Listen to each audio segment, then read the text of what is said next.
9 मई को लोग कैसे बगैर हथियार के कोर कमांडर हाउस पहुंच गए, ये तो सिक्योरिटी की नाकामी है।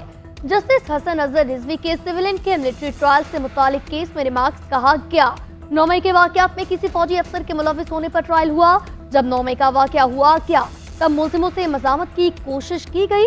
मजामत करना फायरिंग करना ही नहीं होता, मुज़ाकरात करना भी होता है। जस्टिस जमाल ने रिमार्क्स दिए, आर्मी एक्ट का दायरा जितना आप वसी कर रहे हैं उसमें तो कोई भी आ सकता है। ऑर्डिनेंस लिखा हुआ है, नजर भी आ रहा है, देखना यह है जो लिखा है वो ठीक लिखा है या नहीं। आज तक किसी ने इस पर बहस नहीं की, उठाकर आर्मी एक्ट में डाल दिया। समाप्त कब तक मुलतवी।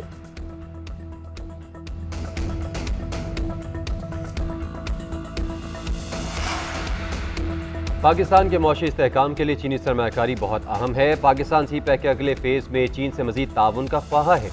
वज़ीर ख़जाना मोहम्मद औरंगज़ेब का चीनी मीडिया को इंटरव्यू, कहा सी पैक के अगले फेज में स्पेशल इकनॉमिक जोन, ज़राअत, IT सेक्टर में वुसअत लाई जाएगी। चीन के निजी शोबे और बरामदी सनतों को पाकिस्तान में सरमाकारी करनी चाहिए। बड़ी चीनी कंपनीज बरामदी यूनिट्स पाकिस्तान मुंतकिल करके बतौर बरामदी मरकज़ इस्तेमाल कर सकती हैं। बरामदी सनतों की तरजीह से कर्ज अदायगी को आसान बनाया जाएगा। पाकिस्तान में चीनी कंपनीज के तहफ़्फ़ुज़ के लिए सिक्योरिटी में इजाफा किया जाएगा। पाकिस्तान में सिक्योरिटी हालात बेहतर हुए हैं, आलमी कॉन्फ्रेंसेज हो रही हैं। गैर मुल्की कंपनीज और सरमाकारी के तहफ़्फ़ुज़ को यकीनी बनाना हुकूमत की अवलीन तरजीह है।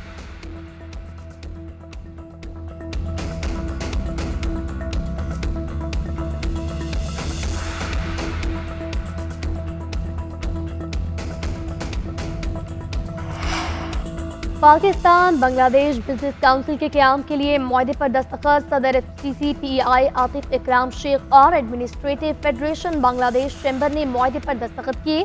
सदर FPCCI ने दोनों मुल्कों के दरमियान बिजनेस काउंसिल के क़याम को तजारती ताल्लुकात के लिए संगमील करार दिया। पाकिस्तानी वफ़द की बांग्लादेश की बिजनेस कम्युनिटी से वफूद की सतह पर मुलाकातें, तजारती ताल्लुकात की बेहतरी, बिजनेस कम्युनिटी के रवाबित के फ़रोग़ पर तबादला ख्याल किया गया।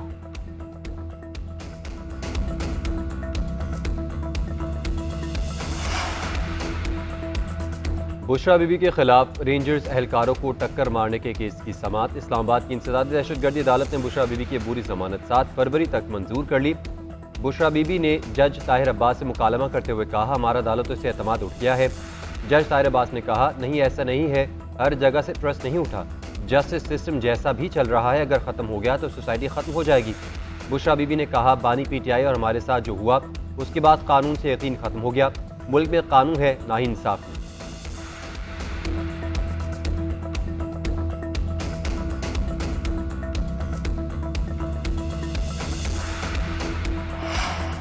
गुज़िश्ता रोज कहा गया फैसला सुनाया जाएगा। अब जो भी फैसला होगा 17 को आएगा, लेकिन इस फैसले का मुज़ाकरात से कोई ताल्लुक नहीं। चेयरमैन PTI बैरिस्टर गौहर कहते हैं, हम अपने मुतालिबात पर कायम हैं और बानी PTI आज भी डील न करने पर कायम है। 16 जनवरी को मुज़ाकरात का अगला दौर होगा।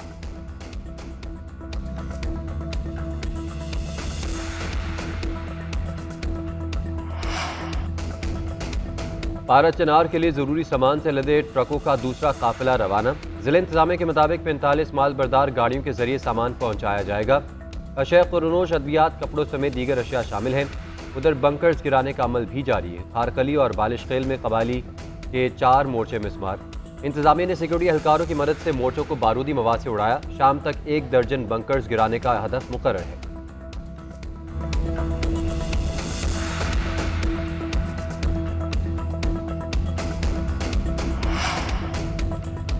जस्टिस रिटायर्ड राना जाहिद महमूद पर मुश्तमिल इलेक्शन ट्रिब्यूनल को फौरी काम से रोकने की सजा मुस्तरद। लाहौर हाई कोर्ट ने इलेक्शन कमीशन समेत दीगर फरीकैन को नोटिस जारी करके जवाब तलब कर लिया। दरख्वास्त में साबिक जज लाहौर हाई कोर्ट राना जाहिद महमूद पर मुश्तमिल इलेक्शन ट्रिब्यूनल पर एतराज़ उठाया गया। दरख्वास्त गुजार ने कहा, एक ही वक्त में हाई कोर्ट के मौजूदा और साबिक जजेस पर मुश्तमिल इलेक्शन ट्रिब्यूनल बनाए गए। मौजूदा जजेस के साथ साबिक जजेस पर मुश्तमिल इलेक्शन ट्रिब्यूनल की तश्कील अदलिया की आज़ादी के खिलाफ है। साबिक जजेस की तैनाती को कलअदम करार दिया जाए।